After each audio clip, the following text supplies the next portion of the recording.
Welcome back, all you cringeaholics and cringe connoisseurs, to another episode of the Crypt of Cringe.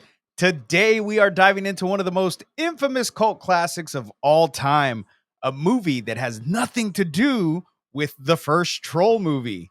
It features no actual trolls and still manages to scar generations with its unforgettable delivery. That's right, ladies and gentlemen. Today, we are breaking down the glorious disaster that is the movie Troll 2.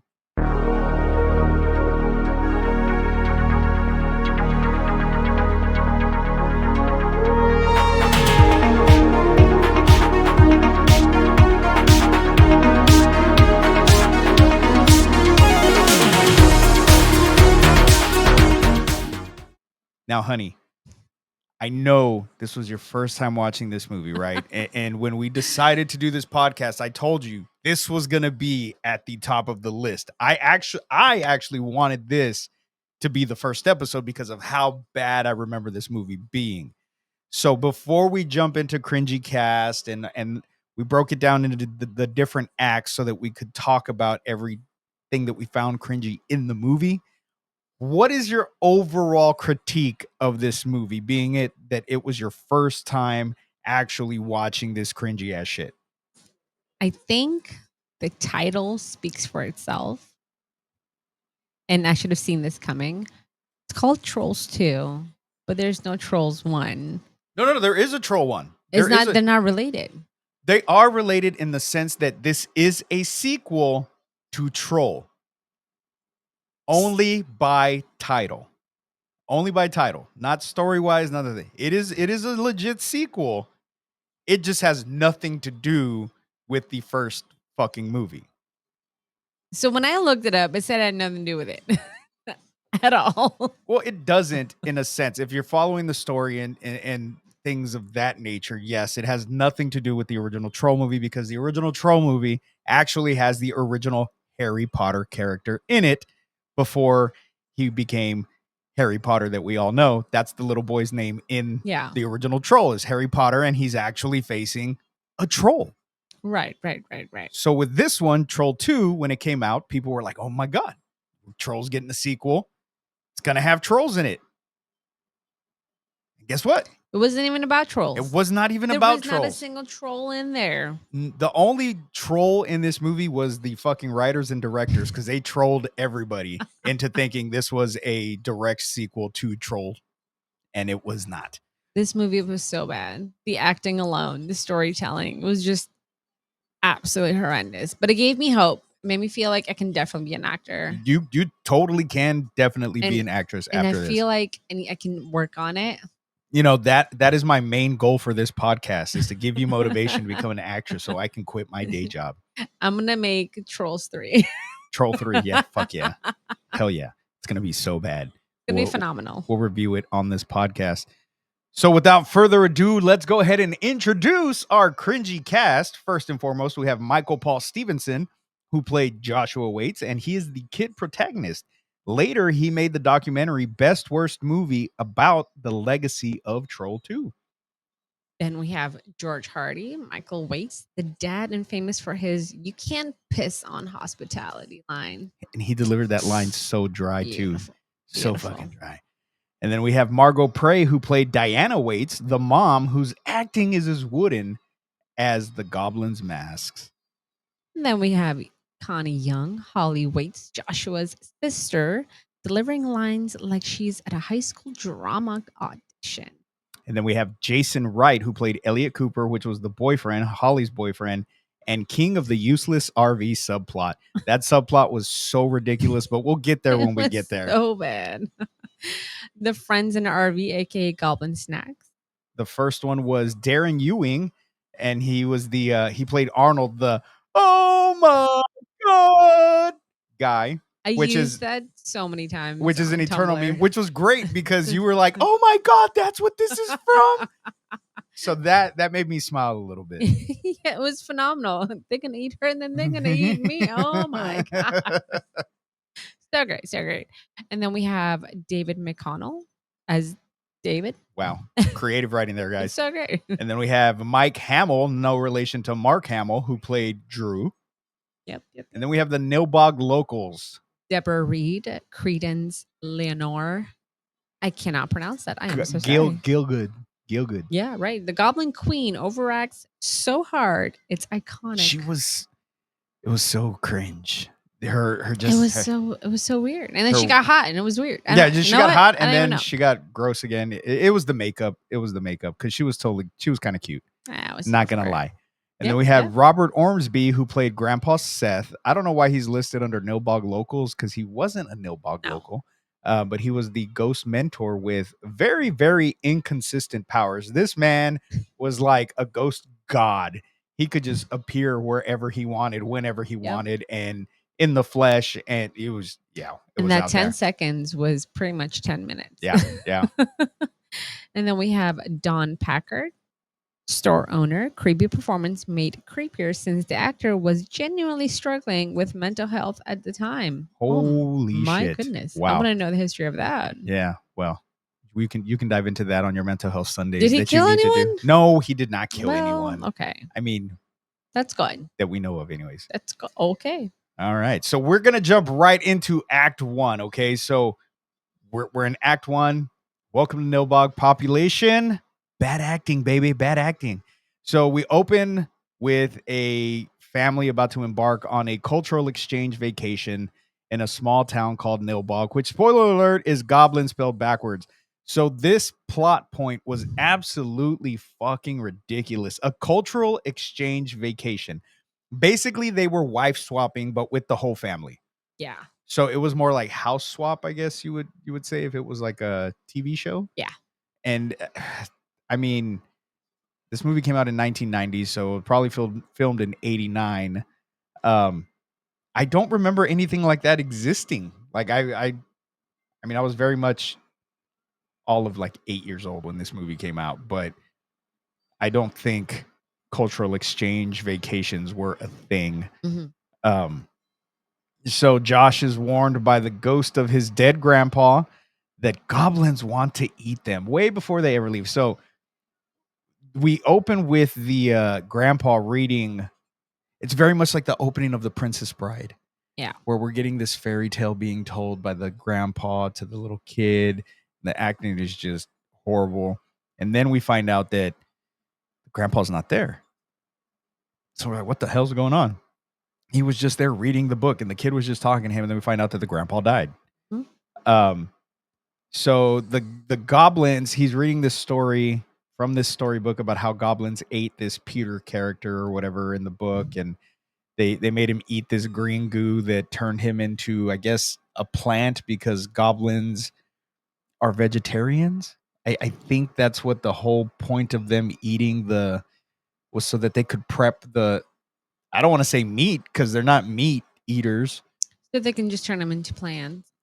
They turn them into plants to eat them Mm-hmm. or something. And they just, I don't know. So they eat the green goo and then they turn into gooey plants themselves. So what to you stuck out as cringe in this first act? The fact that people would eat anything with green goo in it. But no. The first act was the kids acting. Nope, scratch that. The first part was the mom's acting and then the dad. Yeah, so from It made no sense. Yeah, none at all. So from the first line, you realize that none of these people are in fact professional actors, and you can tell from their delivery. And I feel like this is going to be a common point in this podcast. These people made our movie look like a fucking masterpiece and made our acting look like we knew what the fuck we were doing. Oh, absolutely. And we did, and our movie sucks.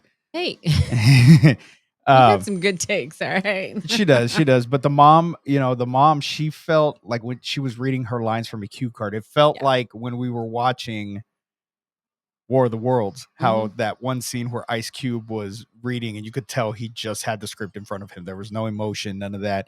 And while she was trying to portray emotion, it just came off super, super flat. Mm-hmm. And then even the dad, he he was like, think of like the shittiest sitcom that you've ever seen. That was this dad's acting, but worse. Yeah. Like, He was trying too hard to be an asshole.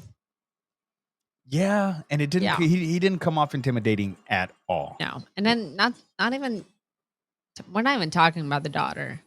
But that was a whole new level of just fuckery. She was weird. It was so weird. Yeah. And then the camera went, I don't know, was really focusing on her working out. But then the kid is sleeping. So it's like, wait, she's working out at nighttime? Like, what's happening? I don't know. I mean, she's a teenager. She's way older than him. So, of course, he has a bedtime, and her bedtime's probably later than his. So, that I can see making sense, but that's probably the only thing in this movie that fucking makes sense. And that's when the boyfriend comes in. Yeah. He comes in the house with his friends. And he's all loud and I don't know. I don't know how houses were built back then. I don't remember if they had sturdy walls, but you would be, you should be able to hear somebody jumping in the window. But I feel like that's kind of a horror movie trope. Even you see it in Scream, where, the boyfriend comes through the window and they have conversation and the dad shows up. What's going on? What was the scream? But then the writing didn't make sense either, because it goes from, oh, my parents don't like you because you favor your friends, but then you should come on vacation with us. Yeah, that was another thing. She's like, oh, my dad hates you. My mom hates you. But then when she brings up that she wants him to go on vacation, they're like, okay, we're gonna wait a little bit longer for him. Like, if just so he can go on vacation with us. Like, yeah, like you didn't like it. That made absolutely no sense. The whole setup made no sense. No. So, like I said, why the fuck is the family house swapping with strangers that they've never met? Yeah. In a town called Nilbog? Like, you would, I don't know, man. It sounds like such a made up town. There was no internet back then. Nope. So how did they even connect with these people? Yeah. To even get them to swap houses with them? Yeah. Was there like a mail? Yeah, I was gonna say, was there like a mail order list or something? A program, a church program or something. So then we get Grandpa Seth also.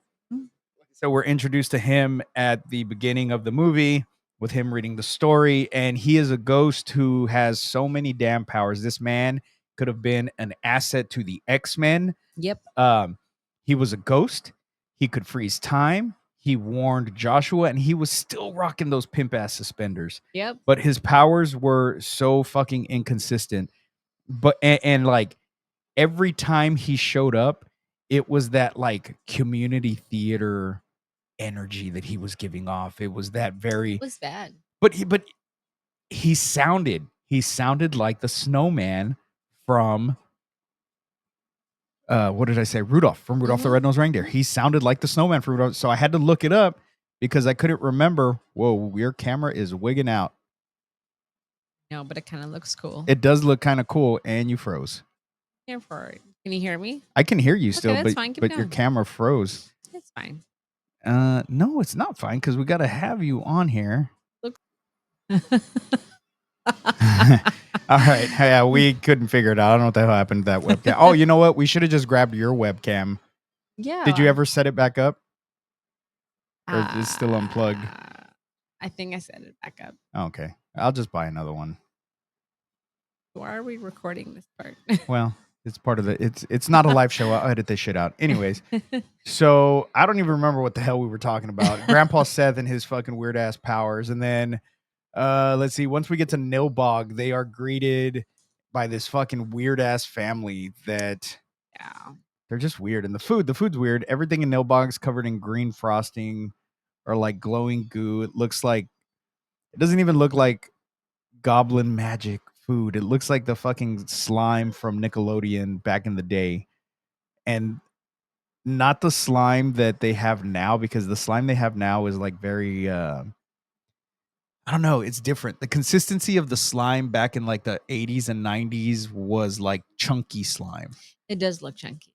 It looked so gross. Yeah, and that's kind of like green frosting. Yeah. Yeah, and that's what the slime on Nickelodeon used to look like back in the day, back in the good old days, before they made it all like cummy and like if it was like green jizz. So I don't know. So our Crypt of Cringe verdict for Act 1, you're not even 10 minutes in. You already know you're in for a train wreck of a fucking movie. And the cringe isn't even subtle. It's baked right into every line and just every fucking plate of green cupcakes that they bring you. It's there. It's so bad. And it's I don't know, man, but I feel like watching it, I was smiling ear to ear, but not because I was enjoying the movie. I was enjoying your facial reactions. Because like I said, I've seen it before, so I knew Yeah. what the fuck was coming, and you didn't. I So was just so watching confused. you get confused was fun. And there's our third little host right there, Miss Charlie Ray. She's always at our feet when we do this because we're parents and we just want to do a podcast. She's our babe. She's our baby. Yes, indeed. So we're getting into Act 2 now, and the plot thickens. The goblin plot thickens, just like the slime in Nilbug. Hmm? You want to read the plot rundown for Act 2? Yeah, absolutely. Oh, let me go back up. Okay. The plot rundown. Joshua's family settles into the house, and the town folk immediately starts offering them hospitality food that turns people into green plant mush. Meanwhile, Joshua's sister's boyfriend and his weird band of bros hang out in an RV nearby because nothing says road trip like parking in the middle of nowhere with no purpose. So he does not show up. The family waits for him and waits for him. He does not show up. No, not at all. They leave. Oh, wait, hold on. You're forgetting about the part where she flips him off while they're driving. Oh, no, I was getting to that. I was getting to that right, because before we ever get to these jackasses parked on the side of the road, we get the dream that Joshua has where his family is goblins and he's sweating green shit, and I guess he's having like a premonition of what could happen to them. Yeah.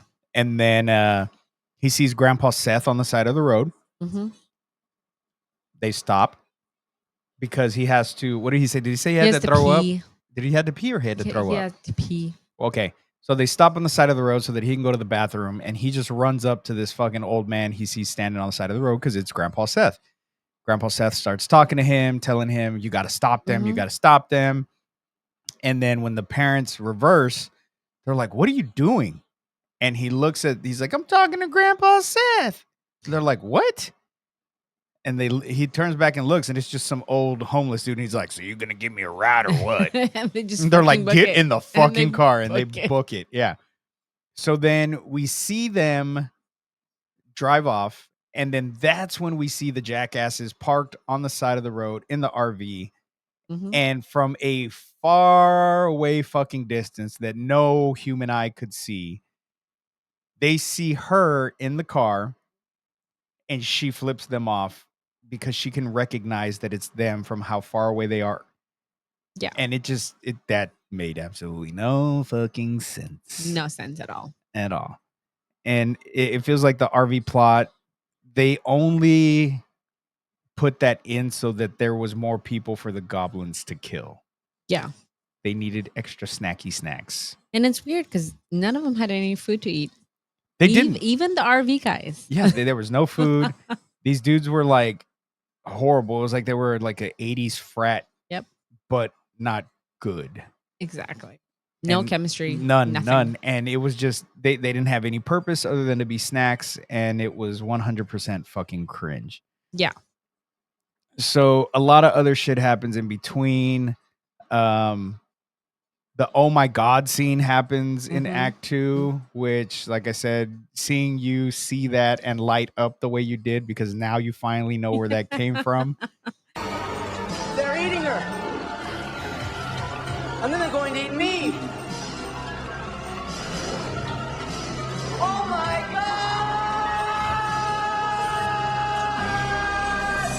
God! And the delivery is so bad, but it became perfect. It became meme royalty. It was one of those memes that everybody knows, but a lot of people don't know where the fuck it comes from, you know? And he freezes in like this wide-eyed horror as if he's seeing his like student loans, rather than a girl turning into green goo. Oh God! Because She literally, I thought and the only reason he went after her is because they're in that town to try to get ass. That is the only reason they went to Nilbog, was because homeboy told chicks. them, hey, yeah, there's a lot of girls there that put out. How do you fucking know that? How do you know that? There's only, how many people did they say it was? The population was not a lot. No, It was like no. a tiny amount. Mm-hmm. So he sees the girl running in the woods. He goes after her, very rapey like, Mm-hmm. and Super creepy. Not even to help her. She's screaming bloody murder. yeah, and he's just, going after her because he wants to get his dick wet. Yeah, Charlie's singing. And then we finally see, we do see the goblins at the beginning, and we get to see how shitty they look, but we get a really, really, really good look at the goblin costumes.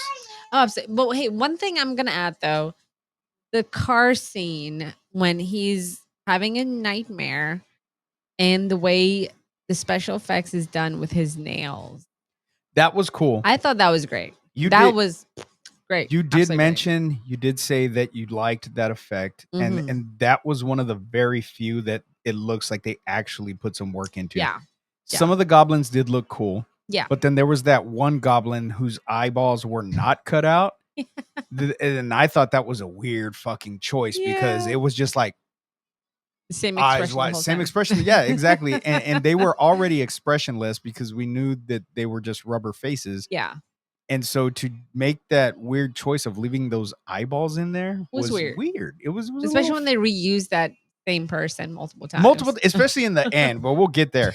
Because in that end scene where the fucking goblins are getting destroyed, they used that one goblin like in 3 different shots of it dying. I am still confused. But anyway, let's continue.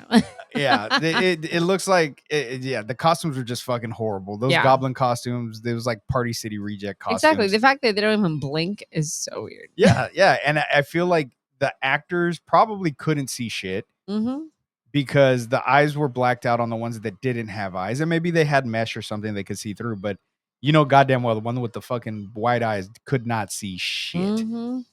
And we are introduced to a lot of people in Nilbog, and mainly redneck looking people. And then we get the preacher.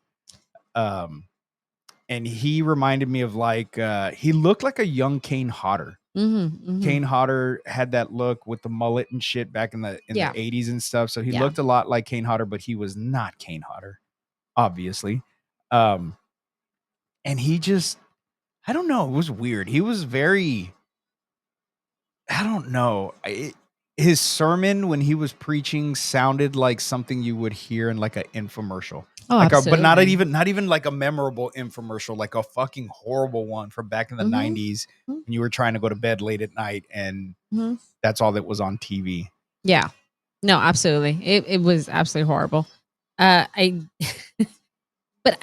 when it comes to acting, I think he did an okay job. Well, I mean, yeah. Still horrible, but I feel like he did an okay job. He did an okay job. Yeah, I mean, and the kid and sister, true, the boyfriend.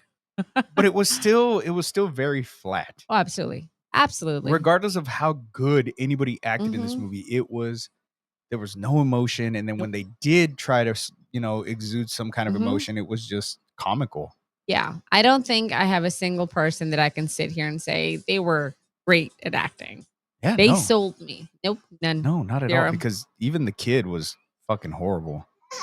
Yeah. Yeah, Charlie agrees. Yeah, Charlie, you tell him. All right.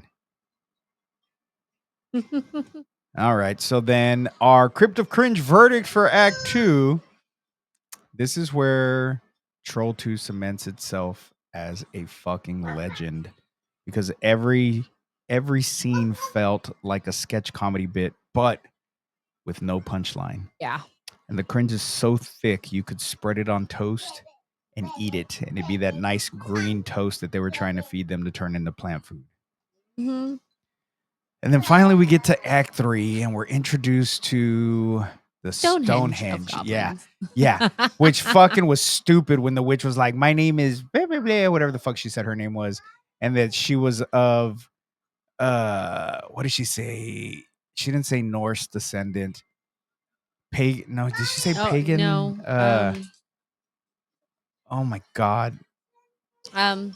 Stonehenge, something. Oh well. Yeah, no. but she said she was whatever, like, Something ancestors. Yeah, I can't yeah, remember. and I'm like, that's a weird way to fucking introduce yourself. But she Mhm. introduced herself to the oh my god guy like that, Yeah. and so, but oh, and then we didn't even talk about. We didn't even. We're rewinding. We're going back to Act 2 because we did not even talk about the most fucking ridiculous thing in Act 2 Which part? when fucking Grandpa Seth freezes time. Oh yeah. And he's like, I can only do it for 10 seconds or whatever the fuck he said, 30 seconds, whatever the fuck it was. Because so here's a story. The family was sitting down to eat the food that was prepared by the previous family, and it was green everything basically. And the grandpa goes, They're about to "You bite cannot into it. eat. Make sure they don't eat it." And the kid goes, "How do I do that, Grandpa?" And he's like, "I can freeze time for 10 seconds." And you have to figure out how to do it, Joshua. You got to figure out how to get them to stop eating that Mhm. food. So he freezes time for quote quote 10 seconds, which felt like 10 minutes. Yes. Baby. A microphone. And then the kid is walking around, taking his time, trying to figure out what he's gonna do. Mind you, everybody else is frozen. Uh-huh. And so what does he do? Instead of going and taking the food out, Which would make sense. get the food out their hands and, you have 10 seconds, you could throw it in the trash. Mhm. No, this little boy unzips his pants and we don't see it. Nope. But the next scene Is makes him. it seem like he pissed all over them and all over the food. Like that makes sense. Like, I'm sorry, but I can't pee on command. No. And I don't think I could ever pee on command, I mean, even if you as a think little about kid. it, he did have to pee. So he said, talk to that old guy. Well, yeah, true. But I think that one Yeah. scene is fucking sticks out to me like a sore thumb because this kid just fucking R. Kelly'd his entire fucking family. Yeah. And then the dad takes him upstairs to punish him, but he doesn't punish him, right? What does he do? He makes it seem like he's gonna punish him, right? Well, he sends him to bed with no food. No. He takes him upstairs, and so in your mind, you're like, oh, he's gonna whip him with a belt. Yeah. But no, he's literally fixing his belt. He literally said, "I'm tightening my belt." I'm tightening my belt because I'm not going to be able to eat tonight. Exactly. And I'm like, And I've gone. okay. What was it? I've starved all my life. Yeah, whatever So the I fuck it don't- was. I This is don't fucking know. stupid. Why wouldn't you pick up road snacks on the way? Yeah. Right. I mean, come on. But anyway, let's move on. I 'cause mean, we can we've talk never about gone this. on a road trip without fucking snacks. We need Ever. snacks. You Snacks are need life. snacks. And then we don't even know how far Nilbog was from their house to begin with. Exactly. So them not picking up snacks is a huge fucking plot hole.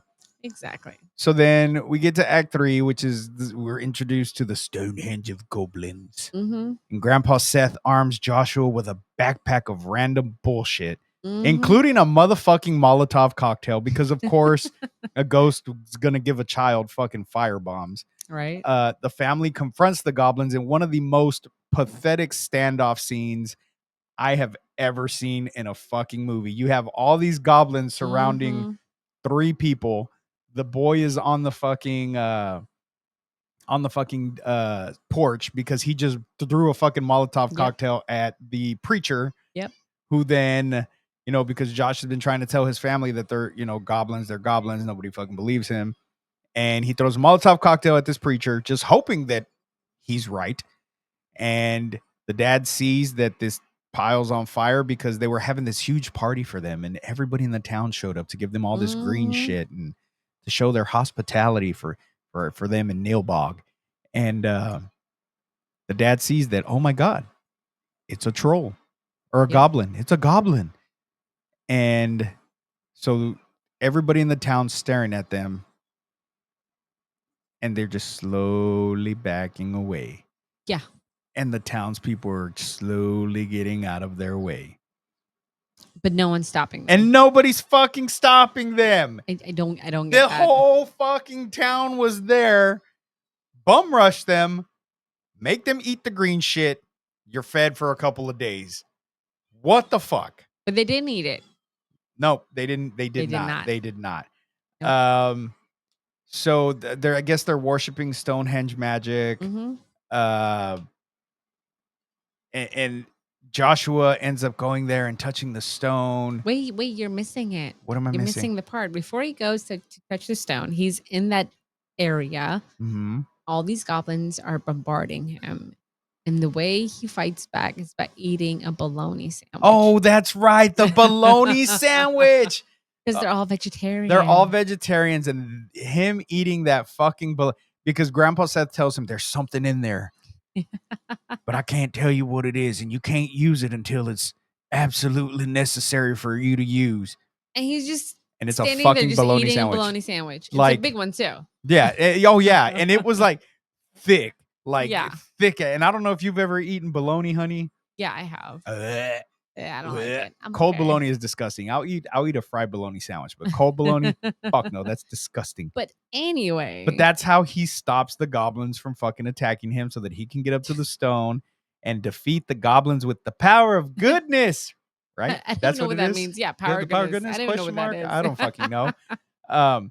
Everybody goes home, and then the infamous plot twist after they defeated the goblins and the Goblin Queen, who turned into this really hot girl and fucked popcorn out of this dude, I guess. I don't fucking know. So weird. It was a fucking stupid scene. Fucking One of the friends in the RV. yeah, he's like, oh, I like corn, and I'm like, oh, she's gonna shove that corn in his butthole, Mhm. and he's like, I don't like corn, I like popcorn, and then Yeah. the whole RV fills up with popcorn for some fucking weird ass Yeah, reason. she makes herself hot and she goes to the RV. And then when Joshua touches the stone, it turns her ugly again, and so she knows that Joshua's at the stone. Yeah. So then, after all this stupid bullshit happens, and this is just the Mhm. worst fucking death scene for the goblins ever, and it's just repeated over and over and over, and it's literally the same scenes played over and over Yeah. again of these goblins getting jumped out. It's like, okay, we're only gonna film like 2 minutes of this, and we'll just loop it, and that's what they fucking did. Mhm. And so they finally go home. They make it home. We think that everything's good. Joshua's mom's eating an apple. Joshua goes to his room. And then, lo and behold, we come back and we find out that nope, he did not destroy the goblins. The goblins got the upper hand. And now mommy is turned into plant matter and is eaten alive by the goblins. Which makes no sense because previous ones, when they ate something green, they turned into a plant. Yeah, well, But she what- didn't turn into anything. Well- They just start eating her. well, the girl that turned into the goo, Mm-hmm. she had eaten something way before she turned into the goo, and Yeah. she'd never turned into a plant. You're And right. She oh melted my into gosh, the she ground. melted. Mhm. But the other guy was turning into a plant. So I Yeah. don't understand that. Like, what was the difference? He ate the green shit. Why did he turn into? He was basically turning into a fucking tree, which I thought that was a cool effect Mhm. on the feet. On the feet was cool. The face was stupid. The face The looked face dumb. was so dumb. The face was dumb. It's like they just put something over his Yeah. face and try to make it look like a tree. Yeah. But yeah, so the goblins got the upper hand, and Joshua did not save the day after all. And hopefully they ate that little bastard too, because Yep. And the sister got eaten, and the dad got eaten also, probably. Yeah, I don't know. I don't know. It's a crazy ending. Yeah, but and I mean, and if you think about it, the climax makes no sense. No. Joshua defeated the goblins by putting his hand on the rock and Mhm. thinking of goodness. That's it. There was no buildup, no rules, just the magic win button and family. I was waiting for Vin Mhm. Diesel to pop in and be like, family. This Yeah. is where it all started.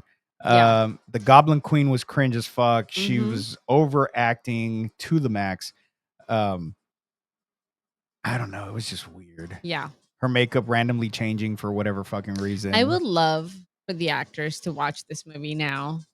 Well, they have, and that's why the actor that played Joshua wrote that book that he Yeah. wrote about, being in Troll 2 and how it's Mhm. got this. But it is one of those movies that has a cult following Mm-hmm. because it's bad.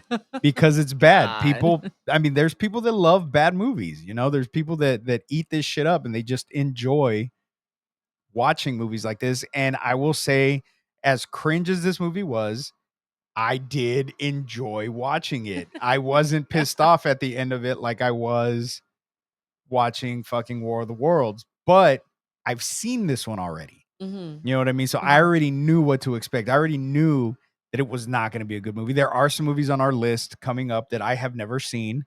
So with those, I may have a different time watching the movie. I may Yeah. not be as invested in it. But another cringe thing, like we've been talking about, was the ghost logic. Grandpa says powers vanish and reappear whenever the plot needed him. But he can only come out certain amount of times. Yeah, and then he says, "Oh, but I can never come back again after this." And Yeah. he can summon fire, kind of, and then he Mhm. fades away at random. So it just didn't.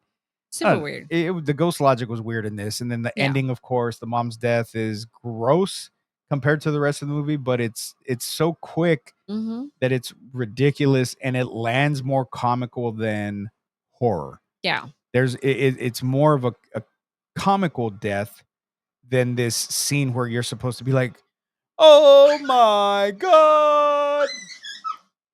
Yeah, Charlie agrees. Charlie agrees. So I would say that the verdict for Act 3, it goes out with a whimper and a splat Mhm. because it fell way flat. Flat. Oh, look at that. I'm a poet. Oh. That was good. That was really good. So, but the cringe is undeniable. The finale is very, very, very incoherent. And I just couldn't look away. I could not. It was like passing a car accident. And Yeah. And the worst part about this whole podcast that we're doing, we cannot look away. No, we can't. But you We have wanted to to. watch. You wanted to. You were like, "Can we just finish this tomorrow, please?" And I'm like, "No, we're fucking watching it today." I was so like done. And then I dropped my salad. It was just a horrible Oh my day. god, I forgot you dropped your salad. I did I felt not. so bad for you. I dropped my salad. You dropped your salad and you broke one of my favorite bowls. And then this guy goes in my bowl. I'm like, "Are you serious? I will stab you." She was so mad. She I heard the was look so on her mad. face. She's got the pregnancy hormones going on right now, guys. So That had nothing to do with pregnancy hormones. Pregnant or not, I would have said the same thing. she almost cried tonight too I because did. she wanted to eat ceviche, and can't eat raw fish when you're pregnant. But it's cooked in lemon. Well, that's not good enough. But I tried to make it work. But that's neither here nor there. We're here to talk about this shitty movie. Anyway. So one thing that I did add, because I knew you were going to ask where these people are now. Yes, as you can tell, he did more research about this movie than I did because I was like, I don't want to have nothing to do with it. And I feel like that's how every fucking episode's going to go. I'm going to do all the work and you're just going to talk. You're just the ad-libber. You're like, you know what? My husband's got this. I don't need to do any of the work. I don't need to research nothing on this. I don't need to bring nothing to the podcast because my husband's got this. I'm just going to be the pretty one on the fucking camera. I need a movie that catches my eye. Dude, this was your idea. You wanted shitty fucking movies and I gave you shitty movies. And They're so bad. Nothing has caught my eye. that's the whole point. I know. I regret it. So Michael Paul Stevenson, who played Joshua, after Troll 2, he left acting. He never even started acting. That's all I'm fucking saying. But he came back years later as the director of the documentary Best Worst Movie, which came out in 2009, which explores the bizarre cult fandom around Troll 2. Because I said, there is a cult following to this movie. He now works as a successful filmmaker and producer. His career actually bloomed thanks to embracing the cringe of this movie. Oh, God. Which is really cool. Yeah, that is pretty cool. I'm not going to lie. He learned from his mistakes. He did. And then we have the dad, George Hardy. He was not a professional actor at all. He was and still is a dentist in Alabama. Hell yeah. He became a fan favorite in Best Worst Movie for his lovable personality. He still pops up at conventions, screenings, and occasionally in low-budget horror films. To this day, he happily yells, he still yells, "You can't piss on hospitality" for fans. Do you think we can get him on this podcast? You know what? That would have been fucking cool. And see, this is why I need you to do goddamn research, because I'm pretty sure I could have reached out to him and he would have been on this podcast with us. I need to make an appointment. You know what? With the dentist. This, goddamn it, Ordne. Oh my God. I shall do better going forward. That is your sole job from now on. When we're doing these movies, you see if we can get one of the actors on this podcast to talk about you know what though? Would that piss them off? Yeah, I don't know. Would you get mad if somebody wanted to talk to you about the shitty movie we were in? I would laugh so I would laugh. hard. I would laugh, but I feel like if I knew that they were purposely reaching out to me because my movie was horrible, I would kind of be like, yeah, I'll do it. But on the inside, I'd be like, fuck you. Right? I don't know. I'd still laugh. I mean, I mean, I yeah, don't know. but I mean, they have grasped that this is a horrible movie, and they know that it's loved because it is a horrible movie. So Yeah. that's the difference, I guess. And then we have Margot Prey, who played the mom. She retreated from acting after Troll 2. She reappeared briefly in the Best Worst movie, where she was still proud of her role, though she lived a very quiet, reclusive life. She was known for being extremely sweet, but also eccentric, and hasn't pursued acting since. Connie Young, who played Holly, acted a little bit more in the 90s, showing up in small roles, including Mormon-themed films. Weird. Yeah. She's actually one of the few cast members with ongoing acting credits and still embraces her Troll 2 fame at fan conventions. Eh, I've never paid attention Same. to the con circuits to see if they've, if she's popped up at anything here yeah. in the area. They might pop up at Wonderland America. Maybe. Yeah, probably. Which would be cool to actually Yeah. like interview them and do like a redo of Crypt of Cringe and get to interview them and stuff. And That'd be great. yeah, We that'd just be cool. gotta let them know not to look at the title of our podcast. No, we'll tell them, hey, Crypt of Cringe, we're talking about shitty movies, man, and your movie is one of the shittiest. Jason Wright, who played Elliot, he pretty much disappeared after Troll 2. Even during Best Worst movie, he was hard to track down, and he did not seem very interested in the cult fame. And I don't blame him. And then Darren Ewing, Arnold, the oh my god guy, Yes. the man, the meme, the legend. He did a few more acting gigs in low budget horror. He loves attending Troll 2 events and totally embraces his meme immortality. It's awesome. He's considered the ultimate Troll 2 celebrity just because of that simple It's line. so great. And so he great. didn't write the line, but his delivery of the line is iconic. Chef's kiss. Chef's kiss to this horrible fucking movie. Chef's kiss to this fucking plate of fucking dry ass ramen that they just served us. It was phenomenal. This movie was the ramen that you put in the microwave for 10 minutes and forget that it's there, and the entire water evaporates and you open it and it's just burned noodles. That's what this is. That's what this movie is. That's what the chef gave us. Deborah Reed, who played Credence Lenore Gielgud, the Goblin Queen. She absolutely owned her role with the over-the-top theatrical energy. After the movie, she faded from the industry, but has since reemerged as a fan convention favorite. Aww. She relishes her cult villain status and is often dressed up as Credence for I events. love That's when they really dress up fucking like their cool. characters. It just makes the conventions more fun. Yeah, it's like David from Terrifier. When David Yeah. dresses up as Art, like, They're included. yeah. It's great. It's phenomenal. And I don't know if they are still alive or not, but it didn't say anything in here that they passed away. Yeah, so we're not gonna talk about that. We're gonna Yeah. So Oh, we're just here. gonna still Okay. talk like they're still with us, because, like I said, I didn't see anything that stated that any of these actors had passed away. But Grandpa Seth, Robert Ormsby, he is a retired teacher, and he had just taken the role for fun. Aw. Which is great. And like I said, he sounded like Burl Ives that voiced the snowman in Rudolph the Red-Nosed Reindeer. He sounded just like him. So I had to do it. Sweet. And then he even kind of looked like him because they were both bearded, bald men, older men. He didn't pursue acting afterwards, but he became a fan darling thanks to the Best Worst movie. He enjoys the oddball legacy that he left behind. And then right here, this was the store owner that was going through the mental stuff, Don Packard. His unsettling performance wasn't entirely acting. He admitted later that he was battling severe mental health issues at the time. He didn't state what they were. He's since recovered and looks back at the movie with a mix of humor and disbelief. He too joined the cult convention circuit for a while. I'm glad. I hope that he's doing better. I'm assuming he's doing better. And the fact that he joined a cult convention, it's phenomenal. Yeah. Like, that makes me happy. I'm glad he didn't do anything bad, because if he did, then I would have left him out of this Oh entire yeah, definitely. I podcast. wouldn't But have that's even why I was talked like, about him. did he offset anyone? But anyway, Oh I'm wait, glad you know what? he's You know doing what? better. I take that back. I do take that back. Robert Ormsby did pass away. He passed away last year. Aw, rest in peace. Yeah, he passed away in 2024. Aw. So where I got my information from was incorrect, but he did pass away last year in 2024, Oh, March 21st, 2024. So rest in peace, Robert Ormsby, Grandpa Seth. Rest in Grandpa peace. Seth.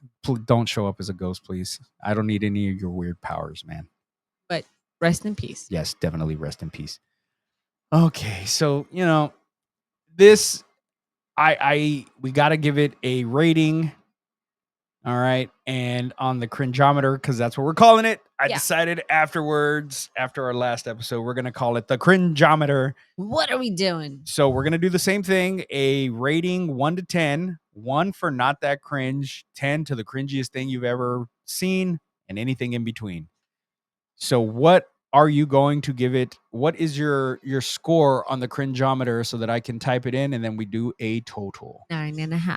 9.5? Woo! 9.5. Damn. I gave it a 9. I came in at a 9. I already had 9 on the calculator and I didn't know if I was going to change it. But even though I'm not going to say I like this movie, even though I enjoyed my watching you watch this movie, I still have to say it's cringe as shit. So I have to give it a 9. 9 it is. So that is, divide that by 2. And we have a 9.25 on the cringeometer for 1990s Troll 2. And I'd say that is a fairly fair score. And so far is our highest score on the cringeometer. Yeah. Right here on the Crypt of Cringe. But we are only 2 episodes in, so it may get a little bit higher because you got to remember too, we're going to have special guests on also, so that'll change the average also. And no, it's not Charlie, but she's always a special guest. Charlie is always a special guest. Yeah, zombies. Yeah. So I know for the season finale, which will be episode 8, so we have 5 more episodes before we get to the season finale, which would be the 6th episode from now. And the season finale is absolutely one of my favorite movies. And we already have a special guest host that will be joining us for that episode. We will be watching Howard the Duck. Wait, who's the special guest? And the special guest host is one of my best friends, my brother from another, from the Gore and More podcast. One of my co-hosts from over there, Chad Daddy Chrisman, will be joining us for that episode. And quite possibly our other buddy Gene may be joining us also for that episode to talk about Howard the Duck. But that is 6 episodes away. I believe our next movie. Where the hell did I put my phone? I don't know. Dropped it on the floor. Hold on. Let me get my phone real quick because I want to read the list of shit that we're watching. Use your feet. Oh, okay. Use the force, Luke. Of course. I'm tangled. I'm fucking tangled over here. These painkillers are doing wonders for me. All right. Fractured his rib. I did fracture. I broke one of it. those. It's fractured, I think. Let's see. Chad. I sent Chad the list because I wanted him to see this fucking just stupid shit that we are reviewing. I think our next episode, episode 3, ladies and gentlemen, is a movie that my lovely wife requested. And it is one that I have never, ever seen. We do own it. And it is one that I have never seen. We have not reviewed it yet on Gore and More. Ladies and gentlemen, our next episode on the Crypt of Cringe will be none other than Leprechaun in Space. Yes. I heard it was really bad and I wanted to see it. I've never seen it. And then after that, we will be doing... he owns the movie. I do. I've never seen it. I bought it. I bought the every single flick because it was on sale. And we did, for Gore and More, we did the first Leprechaun film for St. Patty's Day. So after Leprechaun 3, our 4th episode will be Howling, New Moon Rising. And then episode 5 is one that I am excited for because I've never seen this movie. I've seen the memes, I've seen the shorts. The Room. It's so bad. It is so bad. I'm excited. And then we will be watching House of the Dead on episode 6. Episode 7 will be a fun one because we will be watching Mortal Kombat Annihilation. And I do not have it confirmed yet, but Big Johnny D from the Gormo podcast may be joining us for that. And I may also be able to swing a Brody Kane Oh my goodness. appearance if we can record on a time that he's not working. I'm down for that. I'm down for And then, that. like I said, episode 8 will be Howard the Duck for the season finale. So I'm excited for this season of Crypt of Cringe.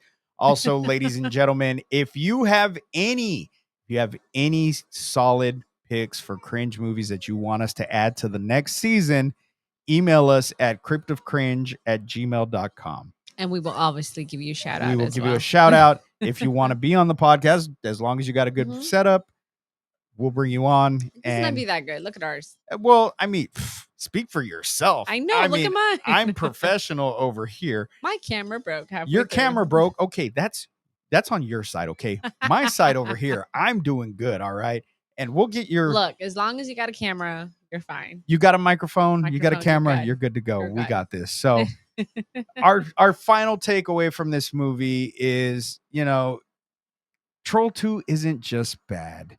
It's the Citizen Kane of bad movies. There's no trolls, only goblins, no budget, no acting chops, and absolutely zero logic. And yet, it delivers pure entertainment. That's the heart of the Crypt of Cringe, celebrating the glorious failures that somehow became iconic. As always, ladies and gentlemen, I am your host with the ghosts, Lord Scubacabra. And I'm the smiling octopus. We'll see you next time. Bye. Bye.